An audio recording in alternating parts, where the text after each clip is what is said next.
સભ્યનો મોટો દાવો છે। ન્યૂઝ 18 પર બોલ્યા છે જિલ્લા પંચાયતના સભ્ય। અધિકારીઓ તંત્ર જાણતા હતા બ્રિજની હકીકત। 3 વર્ષ પહેલાથી બ્રિજ જર્જરિત હોવાની ખબર હતી। 2022માં પત્ર લખીને અધિકારીને ચેતવ્યા હતા બ્રિજ સહેજ પણ ચાલી શકે તેવો નથી। સમારકામ કરાવો, રિપેરિંગ ટકતું નથી, પેરાફિટ ધ્રુજે છે। વડોદરા જિલ્લા પંચાયતના સભ્ય હર્ષદસિંહ પરમારે આ દાવો કર્યો છે। 2022થી 24 સુધીમાં 3 વખત તેઓએ રજૂઆત કરી। આ માનવ સર્જિત ઘટના કહી શકાય। બ્રિજ જર્જરિત હતો તે તંત્રને ખબર હતી। અધિકારીઓ ફક્ત એસી રૂમમાં બેસી રહ્યા। 2022માં મુજપુર મોતનો બ્રિજ નામ આપ્યું હતું અને માર્ગ અને પંચાયત ડિવિઝન વડોદરા જવાબદાર છે।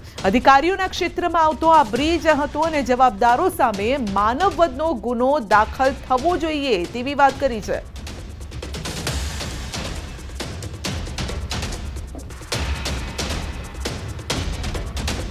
ખરેખર અર્થમાં જોવા જોઈએ તો આ માનવ સર્જિત ઘટના કહી શકાય। સરકારના તંત્રના તમામ અધિકારીઓ તેમજ સંબંધિતોને આ બાબતની તમામ ખબર હતી।